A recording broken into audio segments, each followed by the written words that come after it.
So I will be recording this, and then we'll be sending it out to all registrants and posting it and on our website and sending it out to everybody. But yeah, go for it, Tim.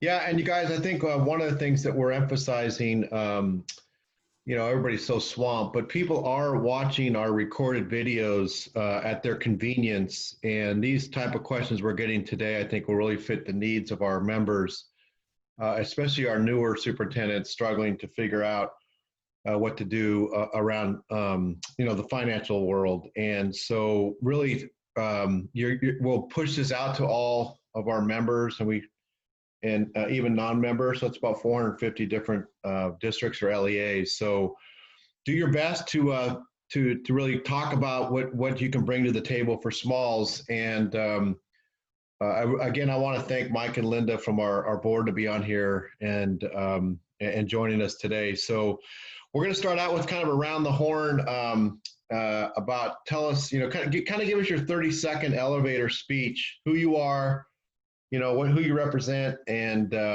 get the ball rolling. So, hey, John, let's start with you. All right. Good morning, Tim. Thanks for the intro. You're a leadoff hitter, man. Go ahead. All right. Sounds good. I'll try to get a triple. There you go. John Barrissey, Managing Director. I'm based in Los Angeles, work with Raymond James. We're a leading underwriter of California K-12 school districts, GEO bonds, COPs, certificates of participation, special tax bonds, trans, all financing vehicles. We specialize in it. Wow, that was a triple. That was in the alley. Yeah, thanks so much. And let's go with, hey, Katie, you want to get us started from Jones Hall? Yeah, hi everybody. My name is Katie Dobson, and I'm a shareholder at Jones Hall. And we are a law firm that specializes solely in public finance. So we're actually the largest firm in California that does only public finance.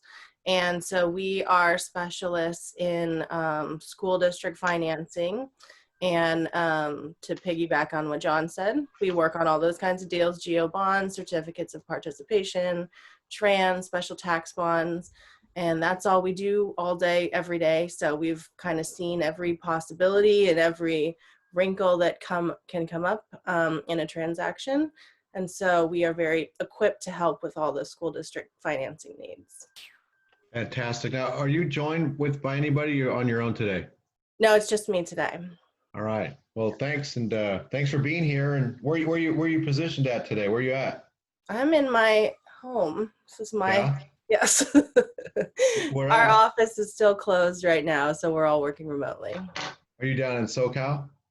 No, I'm in the East Bay of San Francisco. Our office, we have one office in San Francisco. Good. Finally see some blue sky over there. Yeah, exactly. Yeah. Well, speaking of the East Bay, Eastshore Consulting, I know Michael's over in the Berkeley Hills. So Michael, good to see you this morning. And I think you brought two people, another person. So welcome. No, thank you, Tim. And good morning and happy Wednesday to everybody. Hope, I'm sure all the recent craziness that we're talking about is overwhelming, but hope it's not too overwhelming, and hope you're actually back to some, maybe even modicum of stability, modicum of normalcy, even if you're distanced or hybrid. Kudos to Mike for being able to get back to fully in-person instruction. I think actually I'm looking at the screen and I'm pretty sure I almost know everybody. Good morning, Lucia. Thanks for joining. We worked extensively with SSDA and smalls over the past decade plus. Again, my name is Michael Raymond. My company is called Eastshore Consulting. We are municipal advisors or bond guys, whereas John is the kind of on the banking end of it, and Katie's on the legal end of it. We're the kind of the consultants to oftentimes lead the overall effort and strategize with districts on moving forward with bond efforts. Perhaps more importantly, though, we are proud to be our clients' fiduciaries and offer responsible, sober advice, which is particularly critical right now as you all work your way through the most significant crisis of at least the last decade. We've been working actually with Tim directly and SSDA at large to provide as much support as possible from our vantage point to as many of you as possible, given the struggles, the challenges you're all facing. In fact, over the summer, we hosted a number of webinars with Tim and SSDA on COVID's impact on bonds, construction, and facilities. I'm sure we'll continue hosting similar webinars into the future, but I'm even more excited about a couple other things we'll be working with Tim on to help smalls deal with COVID's impact, particularly on your general fund and the budget and cash flow challenges that come with that. And really, there's going to be over the next 6, 12, 18 months that we're going to be working on these things, because these budget concerns are going to be real for a sustained period of time. Linda, you're speaking about looking at next year, which is rough, right? It's a tidal wave coming. One is that we'll be participating in another series of webinars to help better help you, your CBOs, and your boards understand and deal with everything that's coming, from cash flow to cuts to added expenses to dealing with potential impacts on enrollment that will come as a result of COVID. And it's really never too early to start preparing for deferrals. So we're working with Tim to develop a strategy, namely a TRAN pool for smalls, specifically dedicated smalls, to help you and your board deal with that too. Be on lookout for more information of that. More immediately, and before I sign off here, just wanted to give a shout out to Tim and Corey for continuing to make more of these things happen. SSDA is doing great things right now, and it's really a testament to your leadership. And then again, great to see you, Katie and John. Good morning. Glad we could be on the same webinar here. And finally, I just want to briefly introduce Miguel Rodriguez. He's the newest member of our team at Eastshore Consulting. He's been in the bond world for almost 15 years, and we're sure he'll help us continue to do a great job for even more California schools, even more California districts, even more California children.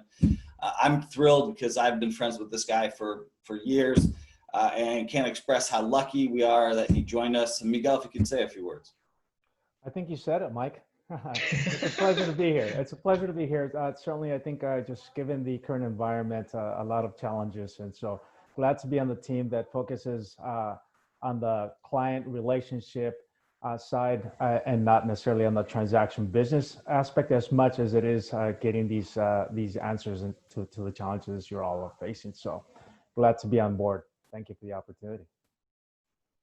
Awesome. And thanks to all you guys joining in on the chat. I just want to say a couple things. Jeff, I'm glad you're turning your kid into a future Alex P. Keaton, the guy, Michael J. Fox back in the day. So your son's going to learn some stuff about money. That's good. That's good. And then finally, nice to meet you, Miss Sullivan. Good to see you. Thanks for being here today, guys. And so let's get started. So this is Speed Zoom. And to tell you the truth, you guys have a high bar. We did one with IT and curriculum program people. They were dialed in. They really, I think, were laser focused in their answers. And I set a high bar on how to do this really, which is, I think, really giving succinct answers that people could take away with them. And remember, most people, I think, will watch this probably in the early evening over the weekend in a relaxed setting, hopefully with a glass of wine or something. So think about that as you approach things. And let's start out with you, Katie, and the question you posed out there. How can districts get bond money? And what can it be used for? That's a great question. So for bonds specifically, school districts in California have the ability to put measures on the ballot when there's an election and to pass a bond with only 55% of the vote. That's been the case for about 20 years now. And that's really opened up the ability for school districts to get a lot of local investment in their facilities. So when you go through that process and have a successful election, then your bonds are paid by members of your community, and you can use that money to build or to rehabilitate or to furnish your school facilities. So that's how you get bond money specifically. And just real quick, saying you guys help design all that for them, correct? We help with the entire process. We're part of the larger financing team, and we help from the very beginning in crafting the language that you want to put on the ballot, the resolution that needs to be adopted, getting everything actually on the ballot. And then once you have a successful election, ensuring that your issuance is in compliance with state law, federal tax law. We analyze all that and we draft all the documents. So we're really an integral part of the process, bond counsel, but we do work with other consultants as well, like those that are on this meeting now, to make the whole thing happen. Perfect. Yeah, it takes a team, that's for sure. Hey, John, I think this is a great question because it's the $100,000 question. Really, is now a good time to sell bonds? What do you think? Is it a good time for our members to look at selling bonds?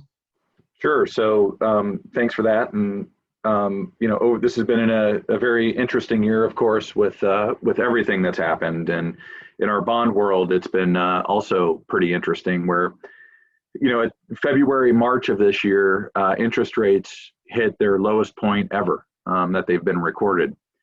And then the, pandemic hit, we had a stock market crash, and interest rates went very high very quickly, and were very volatile for about 3 to 4 months.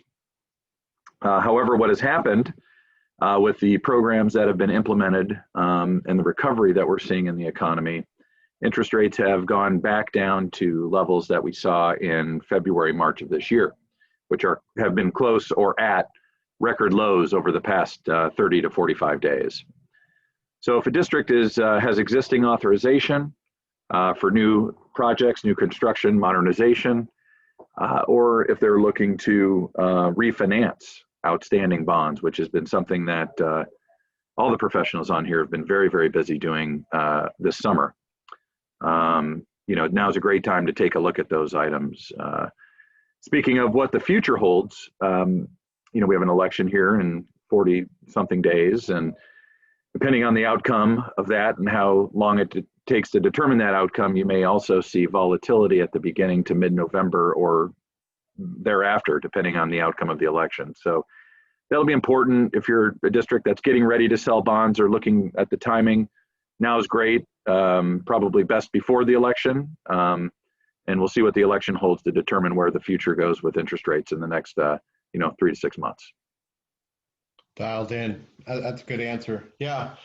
And again, I think all this is dependent on the great leadership at a school district, right? I think that they are always projecting forward instead of deer in headlights. That's important. So thanks for that answer. And hey, Eastshore, I think it's another great question. What are ways districts are using GO bond proceeds for new COVID needs? And I would add in the technology for distance learning, and air and quality and et cetera like that. So why don't you handle that one for us? I think that's a good question. And I don't know if you saw, the governor just signed AB 820, which actually opened up a longer term to spend that money in COVID, the federal money, but also more flexibility. So go ahead and handle that one for us. Well, so the great example I can think of, the best example to this question I can think of, and Miguel, maybe you could chime in after I shared this one, was a district we work with actually on the SSDA school board, Eric Bonnickson at Placerville Union School District. And this was something that had been long in the premeditation and planning stages. Back in 2015, they actually did Eric had the vision, worked with our partner Shane Green to structure a very low interest bond program that actually could finance new rounds of technology every 4 years. We just did the second round right before actually the bonds priced in the days leading up to the governor shutting down schools back at the beginning of March. And they actually got their money, another $500,000, a little small note to refresh all their technology devices. What had actually happened though in the years preceding that, after the first round of financing, was that the district really created a curriculum that created a flexibility and integrated technology within the classroom and within all the teachers' curriculum, meaning that as schools shut down and campuses were closed, the teachers could actually already have their programs all set up and already have kids with the devices, already knowing how to use the devices, already having families know how to use the devices, so they could just take those home and transition very immediately to a distance learning model. Not that necessarily that was something that they just figured out in the last 6 months, but it is just to say that GeoBond proceeds could be used to finance something to prepare for the next crisis, the next disaster, the next challenge. I mean, PSPS seems like it's going to be a part of California school district experience for the next indefinite future, and that will create another need for distance learning. And I think, Tim, back to the presentation that you and I we did with Eric, with a handful of other folks, the name of the game for fixing this and being prepared for these things is to have as much flexibility built in as you possibly can. So, Miguel, do you have any other ideas or stories to share? Thanks, Mike. I think as I consider this question, I think about overall flexibility, I think, onto school districts, so that over time, obviously, we can't really anticipate some of these things coming along, right? Whether currently it's the pandemic, I think previously, even 2008 to 2013 or so, the recession, as we go through the waves of change, and so too that impacts your operational and facilities needs, I think what's important is to build in flexibility into your programs, where if at one point there was a push, say, to solar, focus on general fund sustainability through the recession, and then more recently, technology and one-to-one, what's it going to look like in the current COVID environment? If it is, in fact, funding components of facilities that support your distance learning, that support, say, AC in a way to create the better learning environments that take health and safety into consideration, how do we capture those in terms of the language that you're adopting for your bond program to be able to, again, give that flexibility going forward? And more so, I think, to relate to your community a certain pressing need that they also view as a need that's really aligned with your actual practical and very pragmatic operational considerations. So, is it something that they're going to support? And so that just to note some of those things. And so as we're designing those programs, or even going back to recalibrate, the resources that are available to you in terms of dollars, we look to ways that we can structure those things, build them into your program so that you can get that flexibility. Yeah. Tim, actually, maybe if Katie, I was going to say Katie might have some legal parameters on such things to share, or examples that would be potentially helpful to any number of the superintendents here. Yeah. I'll wrinkle that in. Hey, John, back to you, because I think I'm going to add a little wrinkle. If you check your chat, I was going to give you a heads up, but this is a speed date, so your date's giving you a little curveball here. So you wrote down, what are the current interest rates like? And with that, I think I'd like to throw at you, great school leaders who handle facilities are very innovative and creative. What examples do you have around that? I mean, you can give us the interest rate hike. I think that's good. But I think you talk to these great people that are working on facilities, you have to be flexible and innovative, and maybe you can give us an example of what you've seen out there. Sure. So one of the things we look at is, especially in this situation where you're trying to create, budget capacity. So one of the things that we have found, and it's not really a huge secret, but definitely worth looking at, is 4 to 5 years ago, and even maybe a little bit longer than that, school districts, were entering into these capital leases for solar. And a lot of times those were financed with equipment. And one of the things you can see is that those are usually sold, were done with higher rates than where we are today. And if you take a look, they usually have call provisions that are, you can refinance them now. So a school district that is looking to create capacity for other projects, ongoing maintenance, or just cash flow due to loss of students due to COVID, looking at refinancing some of these capital leases is a good place to start. So that's one example. Another example is I have a school district that's in Los Angeles County. It's a little bit of a larger school district, not a smaller school district, but they have an existing office site. They're looking to acquire a new office site, and by doing that, develop workforce housing, maybe even potentially with a local city or community college as part of that, to retain teachers and high quality education by doing that. So I think those types of things are going to be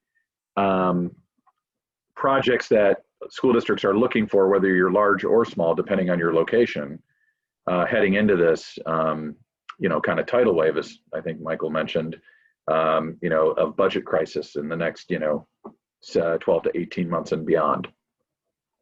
Yeah, a good answer too. Hey, by the way, what is the current interest rate right now?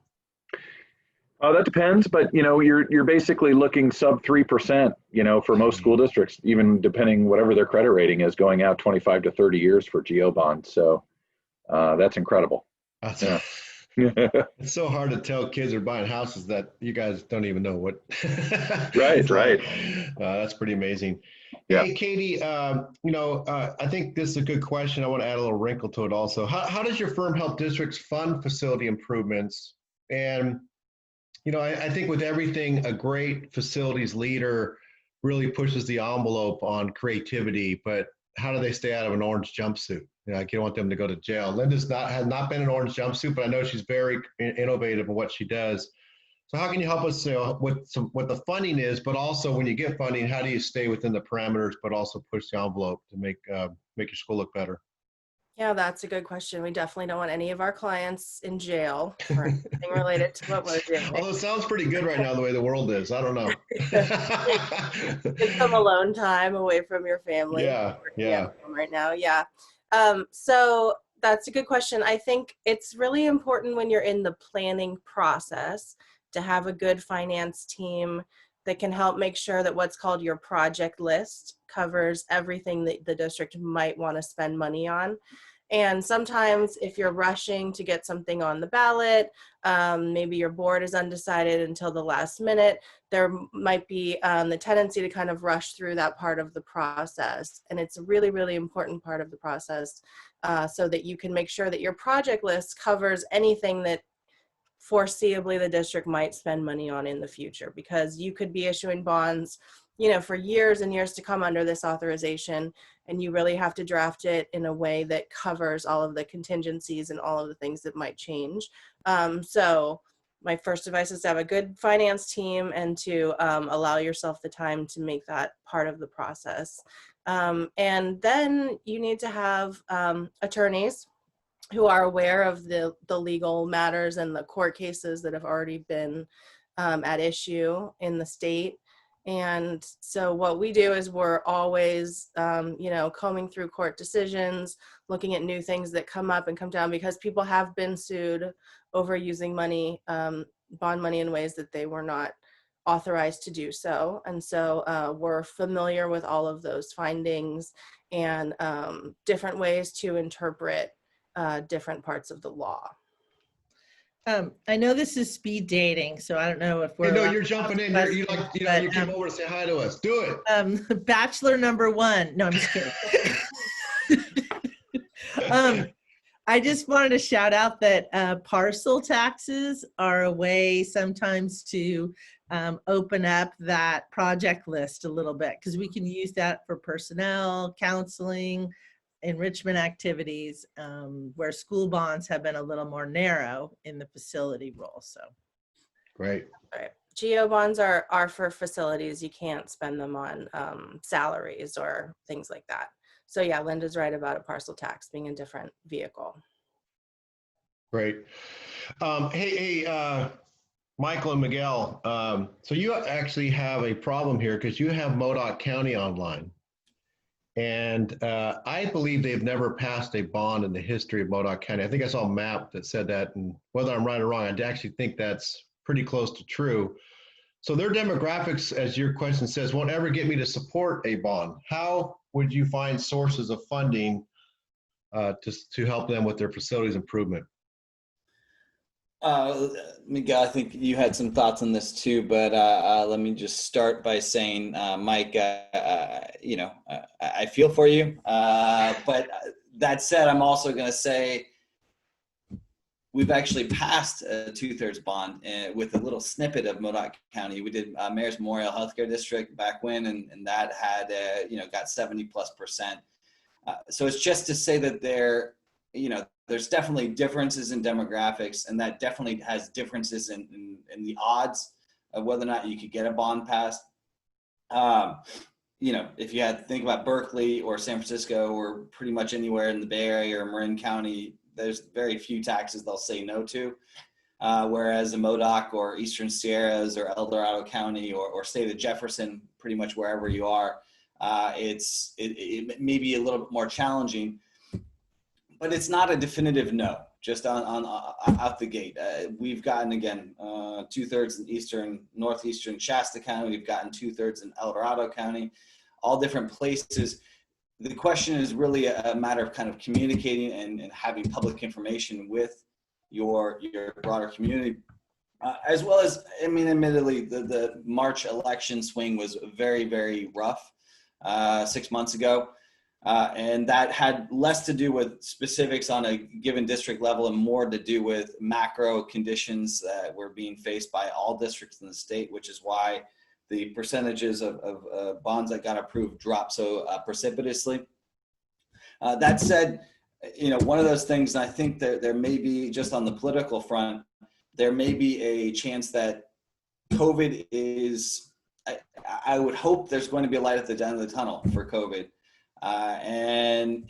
If we presume that happens before 2022, then 2022 starts to look like a very good election cycle to potentially be on the ballot, just because we've gotten back through that light at the end of the tunnel, and we now maybe even have something of akin to a post-World War II boom, where instead of the bust that has been this year, we're looking at all kinds of good feelings, good sentiment, good willingness to invest in local public institutions.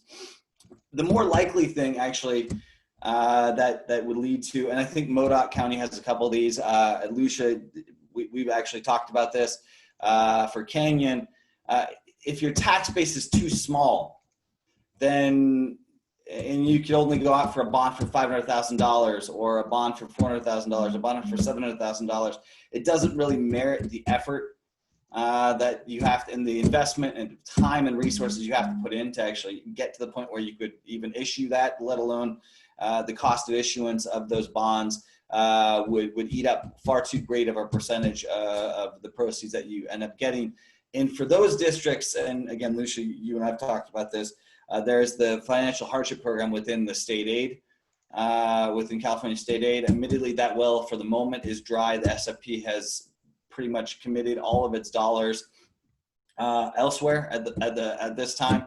However, we're in a position where I think at some point there will be another state bond to pay for school facilities, and so the state matching funds will probably come back, whether it's in the exact same program with the same rules or some other sort of program. And it's just to say that it's worthwhile to start chasing that money down as soon as possible, because eventually it will come. So that, I think, Tim, the Maple example that was included in our presentation for the webinars on facilities over the summer was a great one too, where Julie just chased down every dollar she potentially could. She got most of her money from financial hardship, and without a bond, she ended up, I think it was like, what, $14-15 million to basically rebuild an entire campus. So that is definitely, it's not easy, but it's definitely an option. And always getting free money is better than chasing down any money or raising taxes on anybody to get any money. Meaning that, if there's any SFP funding, state aid funding, you can get any other local partnerships you could strike. Potentially keep your eyes, and to John's point, keep your eyes on the November election, because who knows what happens if Biden's successful, and what kind of federal funds might be become resplendent and available for districts throughout the country, but particularly in California for the purpose of this discussion. And so keep your eyes on that and aggressively chase those things down. And to John's point about interest rates being really, really low, if you have no other options, and if you are in a position where you need the money now, you need the money at the moment, and there's whatever facility stuff has to happen soon, it's actually not a bad time to be out there issuing general fund backed debt of one sort or another, because it's so cheap. We're working on pooling that in a handful of ways with a bunch of other smalls in a handful of places in the state, so that we could actually, lessen the cost, the impact, or lessen the cost of issuance per issuer, per district, and allow it to make sense if you say need $200,000 or $500,000 or only $1 million, as opposed to trying to do it as a standalone transaction. And I think that's one silver lining of COVID. Miguel, any other thoughts you could share that you think would make sense to add to the conversation? Thanks, Mike. I think you covered it again.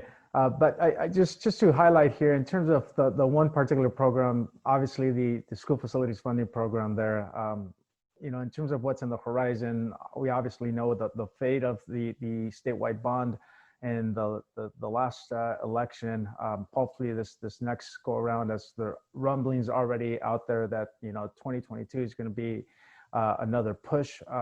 I think it really is important to start that planning now. Obviously, if you can generate some support down at the local level to get some match in line, that's good. But if that's not politically feasible, certainly I think there's other avenues that we tend to strategize around to make sure that we get some of those dollars. So yeah, we continue to look out and into the future, and I do see some things that are now in the planning that I think we're gonna quickly be mobilizing around. Great. Yeah, well, before we end into the closing question, two things I would add. One, know your community.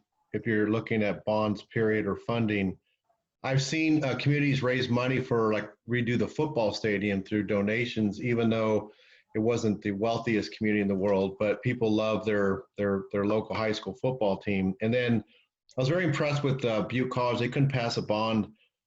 They were not going to pass a bond if they just asked to modernize their campus. So they solely focused on athletics and career tech ed upgrades. And that thing passed almost, I think, in the 80 percentile, because they know that people up north, or in that town at least, up in Butte County, if you want to upgrade English, not so much, but if you want to help improve the welding program, count me in. So get to know your community. Hey, we're going to do a final question for everyone. And to me, we basically asked, how can you help? How can your company help small districts in our charter schools with what they're facing right now, right? And I would focus this question. I think one of the things that's hard for new school leaders is the fact that they don't have little to no experience with facilities, so they're embarrassed to ask or show that. So how could you help a new or person who has little experience with facilities right now as within your company? And Katie, why don't we start with you?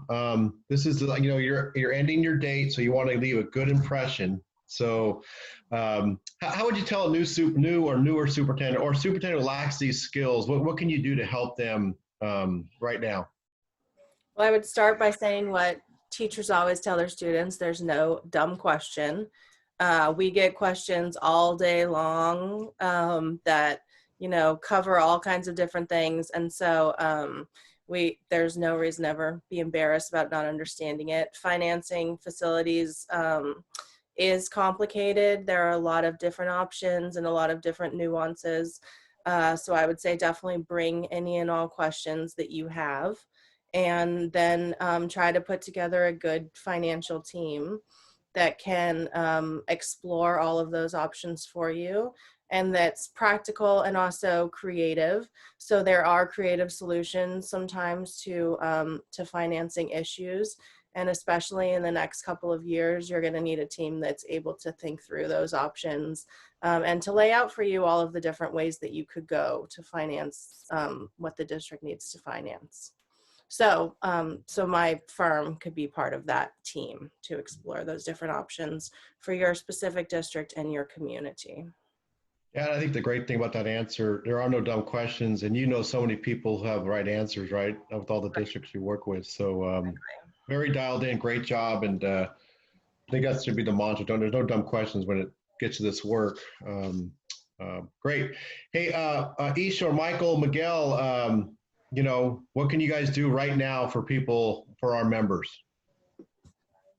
I think, Tim, this gets back to, and I'll turn it over to Miguel here in a second, but it gets back to two of the points I said in that, briefly said in that introduction. And these are two things I'm really proud of to be working on with you. I'm really excited about this webinar series you've been talking about how, you know, bringing a bunch of different associates, a bunch of different superintendents together to and with you kind of emceeing it, to really work on and share experiences and advice, suggestions that better help smalls particularly, and smalls with new superintendents even more particularly, understand the challenges with their budget, understand the challenges with their cash flow. And I'm thrilled that you want Shin to be a part of that webinar series. He's a great asset and a great partner to Miguel and me. So I'm excited to see where that goes. I think that'll be very, very useful, not just the immediate future, but over the next couple of years, frankly. And similarly, actually, really excited about potentially putting this cash flow assistance, whether it's a Tran pool or whatever it turns into, specifically targeted for smalls.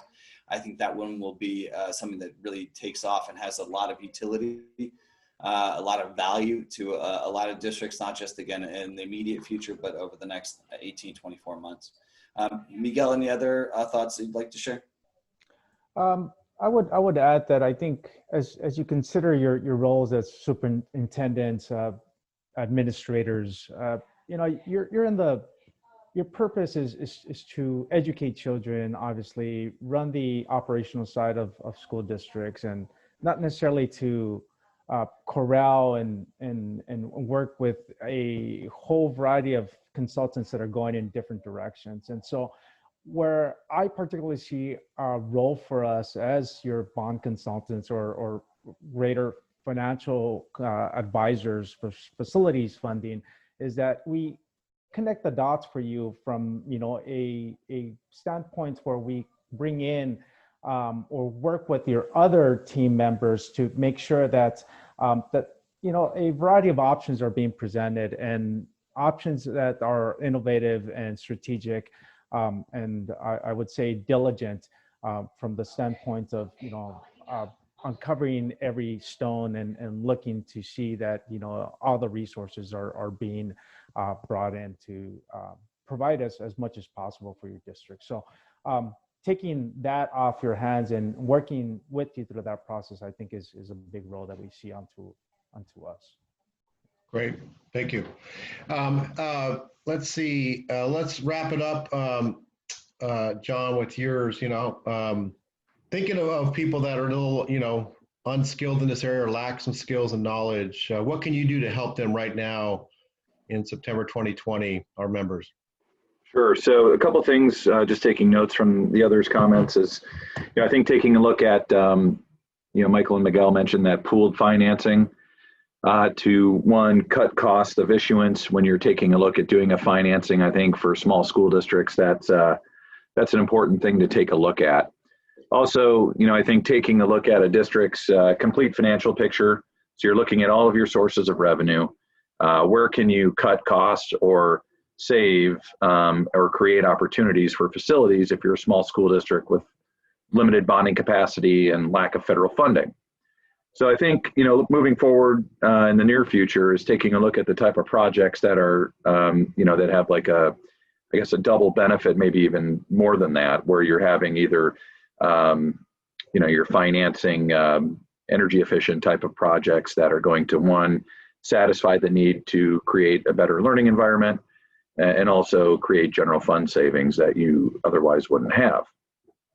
I think that for the small school district community, if there's a change in administration at the federal level this November, you will see a lot of tools that'll come back into the toolbox that our former, since we're talking speed dating, flings from the past that you would see, such as QZABs. I'm sure everyone remembers those that you currently cannot issue. And then also the qualified school construction bonds, which are tax credit bonds that offer a heavily subsidized interest rate for a variety of different projects. And if they come back the way that they're currently drafted in the HEROES Act that was passed by the House, but will just be DOA at this moment, there's a lot of different types of projects you can now do with those types of securities. So it'd be interesting to see what happens. And those are the types of things we would bring to the table for discussion to help out the SSDA community. Thanks, John. I love that idea of a financial legislator shot or audit or review. Very few of us do it with outside lens other than our own people or county office. Yeah, we're going to wrap up. I'm going to talk to Bachelorette number 1 and 2, Mike and Linda, to help me close things out. And Linda, I think you heard this whole thing about facilities and finances and all that. And yesterday I talked to Abe over at Capital Advisors, and he reminded me of the other D word, and it's not death, it's worse. It's going to be the deferrals that is going to really cause stress.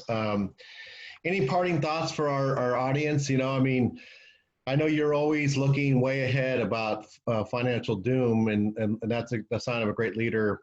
Any tips to close things out for our members? The D word. Yeah, I have one-time money that I have not put towards salaries because it's one-time money. So I have cash.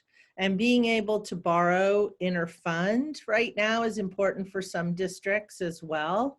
There's also county, there's loans and things like that people may need. But I get frustrated because they call it a deferral. But last time this happened, I think we skipped a payment. I don't think we were paid. So this is using the schools to pay the state bills. So we count on our advocates.